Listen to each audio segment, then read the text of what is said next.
कार्यक्रम के पुण्यार्जक हैं सौभाग्य कोहिनूर, Shri Sanjay Jain, Shrimati Mamta Jain, Greater Kailash Delhi, Shri Rajeev Jain, Shrimati Meenakshi Jain, Civil Lines Delhi, Shri Sudhir Jain, Shrimati Poonam Jain, Model Town Delhi, Shri Vijendra Jain, Shrimati Nirmal Jain, Gurugram, Shri Rajan Jain, Shrimati Monika Jain, Janakpuri Delhi. विनुमार्गं प्रांतिष्यः उदक चंदन तैडुल पुष्पिकै तरसदीप सुधूप फलार्घिकै धवलमय गय गान नभाकुले जिन गृहे किन सूत्रमहं यजे।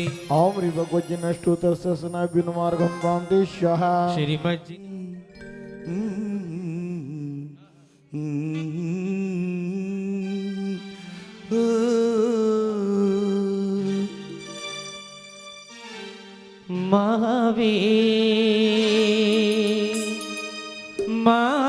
महावीर तेरा नाम एक साझा तू जान को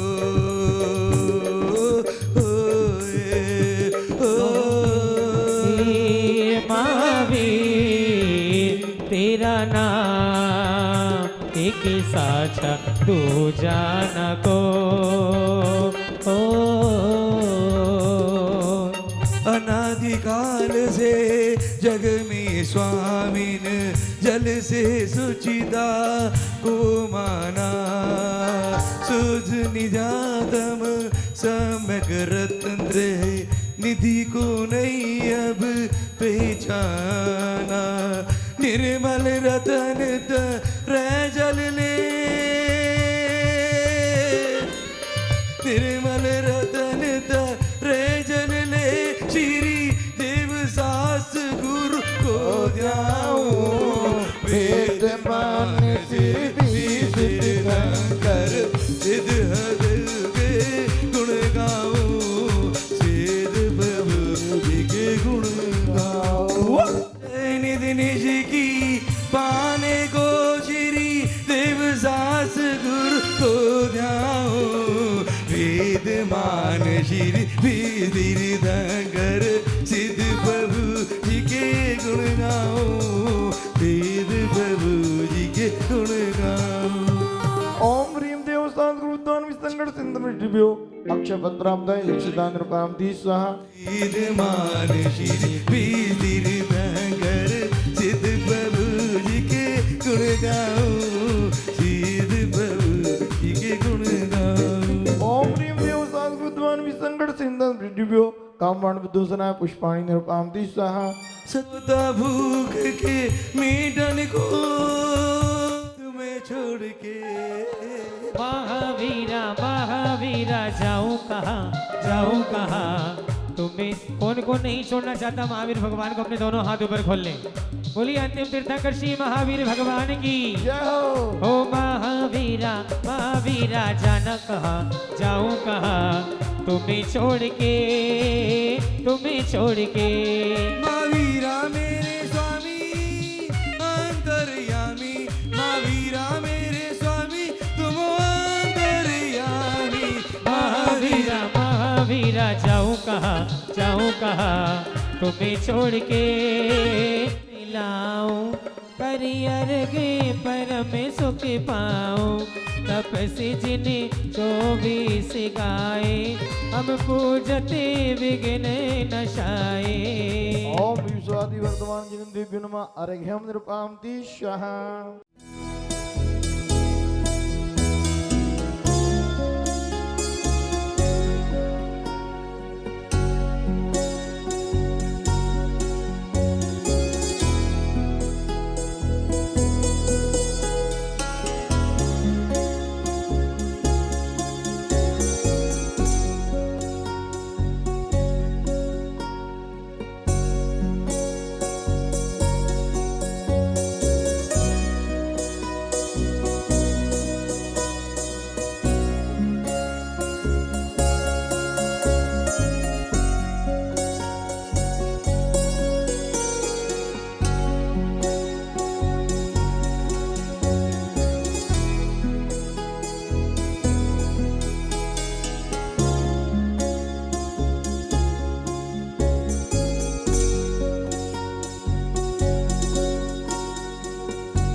आचार्य श्री सिद्धांत सागर जी महाराज जब स्वाध्याय कराते थे हम लोगों को तो कहा करते थे कि जो व्यक्ति गुरुओं के आहार में विहार में सम्मिलित होता है वही व्यक्ति कभी ना कभी भगवान के समूषण में जाकर बैठ सकता है। जो व्यक्ति कभी आहार विहार में सम्मिलित नहीं हुआ वह समूषण में कैसे बैठ पाएगा, क्योंकि बैठने की विधि ही समझ में नहीं आएगी।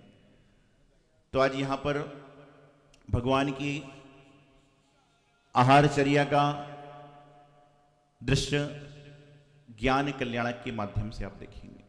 ज्ञान कल्याणक का दिन है। आप सभी जानते हैं कि तीर्थंकर भगवान की माताएं 16 स्वप्न देखती हैं जब जाकर तीर्थंकर प्रभु का जन्म होता है। और आपको मालूम है कि भगवान आदिनाथ को पहला आहार किसने दिया? ये हर पंचरागों में आप सुनते हो, इसलिए कोई बड़ी आश्चर्य की बात नहीं है जानना। कहां पर दिया? हस्तिनापुर में दिया। किसका दिया? गन्ने का रस का दिया। कब दिया? अक्षय तृतीया को दिया। लेकिन आपको पता है कि राजा श्रेयांश ने कितने स्वप्न देखे थे? पता है किसी को? राजा श्रेयांश ने कितने स्वप्न देखे थे? तो उन्होंने 7 स्वप्न देखे थे। राजा श्रेयांश ने 7 स्वप्न देखे थे। उसमें पहला स्वप्न था सुदर्शन मेरु। उन्होंने मुनि से फल पूछा तो उन्होंने कहा कि जिनका मेरु पर इंद्र इंद्राणियों द्वारा अभिषेक हुआ है उनके तीर्थंकर का आप दर्शन करोगे। और उनको लगा कि कहीं ना कहीं मुझे तीर्थंकर भगवान का दर्शन होने वाला है। प्रथम स्वप्न था। शास्त्र स्वाध्याय करिए, मालूम चलेगा स्वप्न कितने होते हैं। तो राजा श्रेयांश के 7 स्वप्न में पहला स्वप्न था सुदर्शन मेरु, कि मेरु पर जिनका अभिषेक हुआ है उनका आपको दर्शन लाभ मिलेगा। तो आज यहां पर ज्ञान कल्याणक की बात है। आपको पता है भगवान आदिनाथ ने सभी चीजें सिखाई। वाणिज्य करो, व्यापार करो, शिल्प करो, वस्तु सबका ज्ञान दे दिया।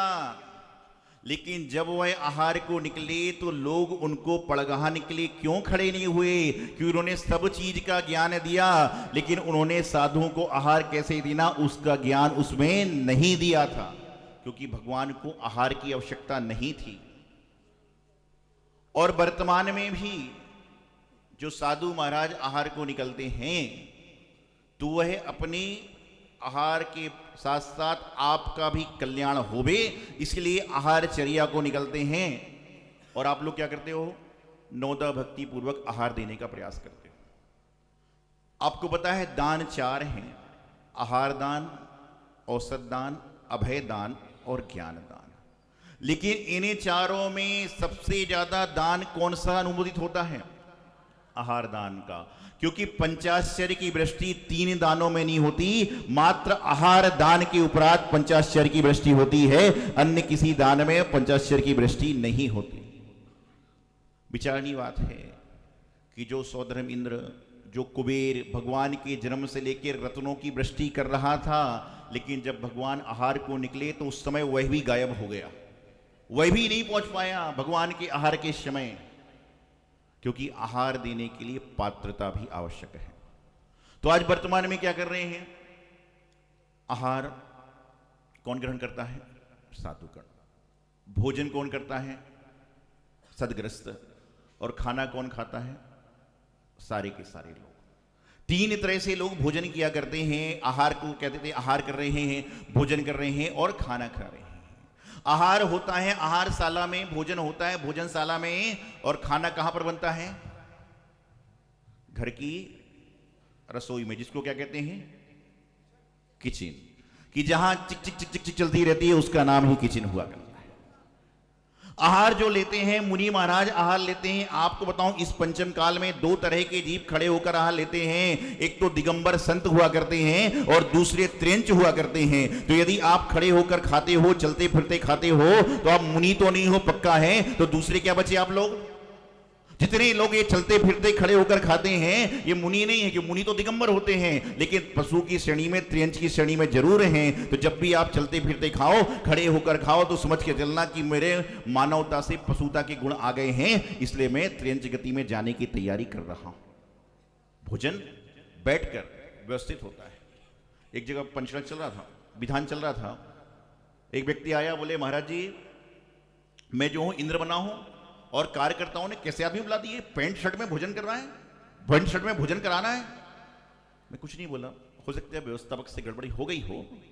अगले दिन फिर मैंने उसको बुलाया, मैंने कहा आप भोजन बैठ के कर रहे? बोले महाराज जी भोजन बैठ के कर रहा हूं, एकासन कर रहा हूं, शुद्ध भोजन कर रहा हूं, मर्यादित तरीके से कर रहा हूं। और मैंने कहा भोजन के बाद में पानी कौन सा पीते हो? बोले बिस्लरी की बोतल। इंद्र रानी बन गए, पंचलाख में बैठ गए, सब कुछ कर लिया, भोजन कर लिया, सब कुछ कर लिया, लेकिन पानी बोले बिस्लरी का पीऊंगा तो अर्गम निरपामती, कुछ शेष नहीं। विचारनीय बात है कि आप शुद्ध भोजन कर रहे हो तो शुद्ध जल भी तो ग्रहण करने का प्रयास करो। आज आहार का दिन है और आहारशाला में आप लोग आते हो, मन शुद्धि, वचन शुद्धि, काय की शुद्धि। बोले शुद्धि कुछ है ही नहीं, मन शुद्ध है, वचन शुद्ध है, काय की शुद्धि, काया शुद्ध है ही नहीं। काया वैसे भी अपवित्र है और ऊपर से वस्त्र भी अपवित्र पहन लिए, तो काय की शुद्धि और आहार जल शुद्ध है। ध्यान रखना, आचार्य कहते हैं कि नौदा भक्ति पूर्वक आहार देने का पुण्य आपको तब मिलेगा जब अपने हाथ से कुछ ना कुछ भोजन बनाकर मुनि को देने का प्रयास करोगे तो आपको पूर्णतः पुण्य मिलेगा।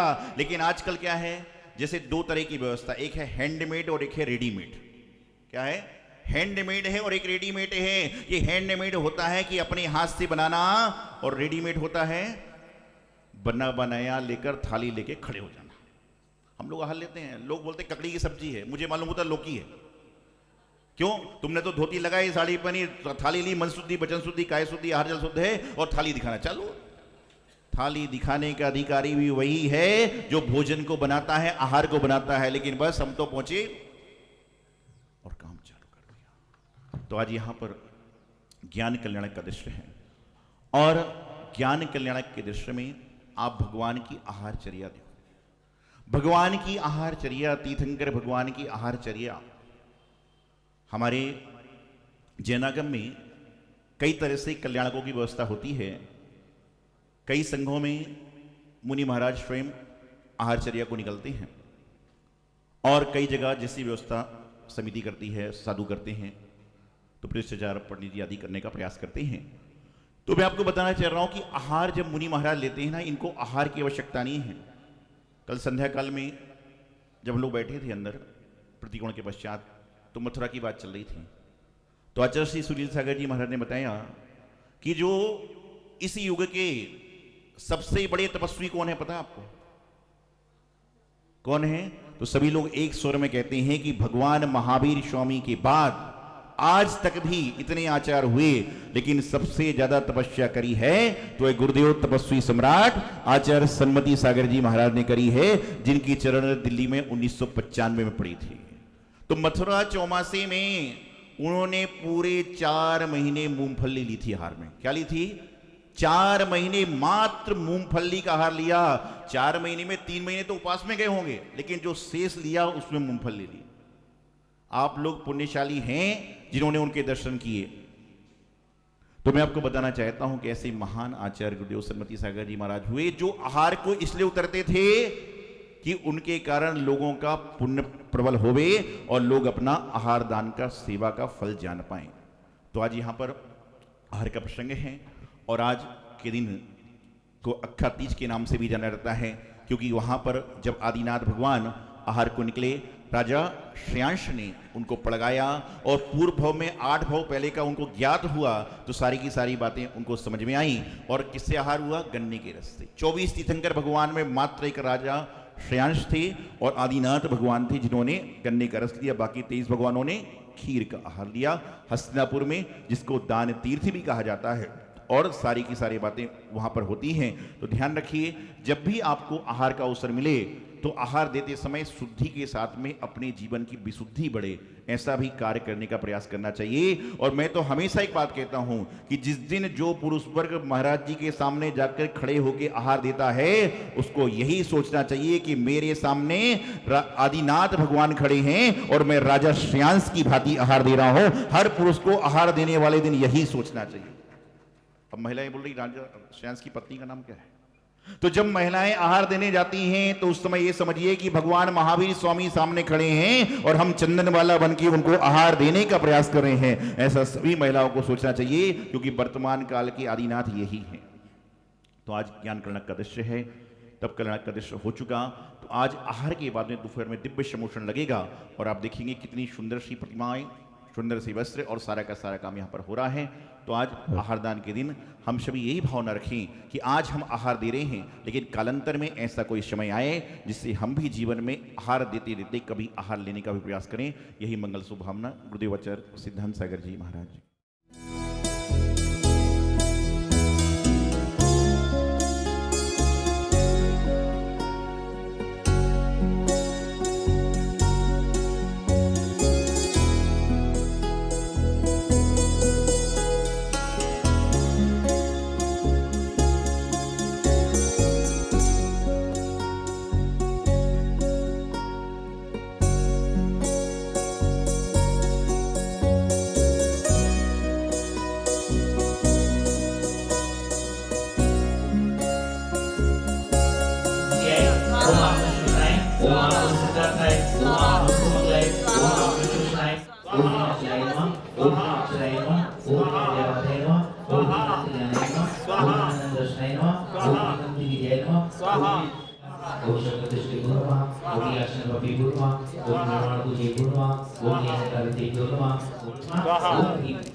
इस कार्यक्रम के पुण्यार्जक थे सौभाग्य कोहिनूर, Shri Sanjay Jain, Shrimati Mamta Jain, Greater Kailash Delhi, Shri Rajeev Jain, Shrimati Meenakshi Jain, Civil Lines Delhi, Shri Sudhir Jain, Shrimati Poonam Jain, Model Town Delhi, Shri Vijendra Jain, Shrimati Nirmal Jain, Gurugram, Shri Rajan Jain, Shrimati Monika Jain, Janakpuri Delhi.